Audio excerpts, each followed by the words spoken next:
കേരളത്തിലല്ല ഇന്ത്യയിൽ തന്നെ ഇടതുപക്ഷമാണ് സാമ്പത്തിക സമ്പന്നമെന്ന ആശയം മുന്നോട്ട് വെക്കുന്നത്. 1900 നെഹ്റുവിന് പോലും ആശയം ഉണ്ടാക്കുന്നത്. പിന്നെ സംവരണ വിഷയത്തിൽ നെഹ്റു ആയാലും ഇന്ദിരാഗാന്ധി ആയാലും രാഹുൽ ഗാന്ധിയും പുറകോട്ട നിന്ന് അവർ എപ്പോഴും ഒരു സാമൂഹ്യ യാഥാർത്ഥ്യത്തെ അംഗീകരിക്കുന്നതിന് പകരം അവരെപ്പോഴും ഒരു ഉയർന്ന സോഷ്യലിസ്റ്റുകളാകാനും ഇവിടെ സോഷ്യലിസവുമായിട്ട് ബന്ധപ്പെട്ട് എന്നുള്ള ഒരു സങ്കല്പമാണ് ഉണ്ടായിരുന്നത്. പക്ഷേ ഇപ്പോഴാണ് കോൺഗ്രസിനകത്ത് പുനർചിന്തനകളൊക്കെ ചെറുതായിട്ട് രൂപപ്പെട്ടിരിക്കുന്നത്.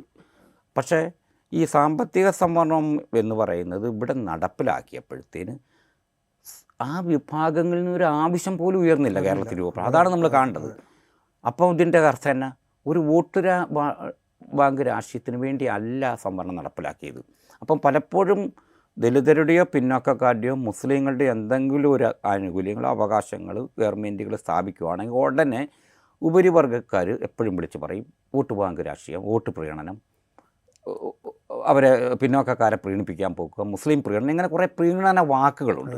പക്ഷെ ഇവിടെ ഇത് പ്രീണനമല്ല നടത്തിയത് നമ്മൾ വിചാരിക്കണം. മറിച്ച് ഗൗരവമായൊരു അട്ടിമറിയാണ് നടത്തിയത്.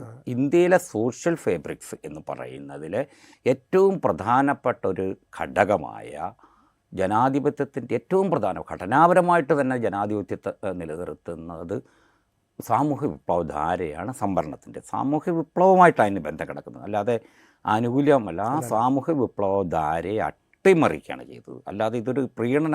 അതുകൊണ്ടാണ് കഴിഞ്ഞ തിരഞ്ഞെടുപ്പിൽ സാമ്പത്തിക സംവരണം ഞങ്ങൾ നടപ്പാക്കി എന്നുള്ള അവകാശവാദം ഈ സംഘടന ആരും പറയുന്നില്ല. പക്ഷേ ആന്തരികമായിട്ട് അവരെ സംബന്ധിച്ച് ഏറ്റവും വലിയ വിജയമാണ് അവർ നടത്തിയത്.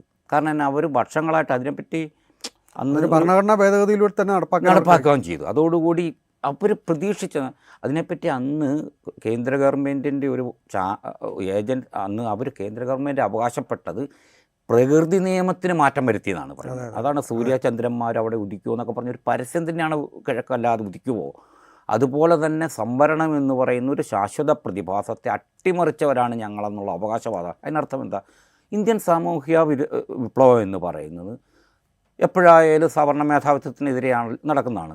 ഈ സവർണ്ണ മേധാവിത്വത്തിനെ തോൽപ്പിക്കുന്ന രീതിയിൽ അല്ലെങ്കിൽ അതുമായിട്ട് ചലഞ്ച് ചെയ്യുന്നൊരു സംഭവം, ഒരു ഐഡൻറ്റിറ്റി പൊളിറ്റിക്സാണ് സംവരണ രാഷ്ട്രീയം. ഈ സംവരണത്തെ മുന്നോക്കക്കാരിൽ നിന്ന് ആവശ്യം വരുന്നതിന് തന്നെ മുമ്പാണ് കേരളത്തിൽ പിണറായി വിജയൻ നടപ്പാക്കുകയും വാദിച്ചത് സ്ഥാപിക്കുകയും ചെയ്തു.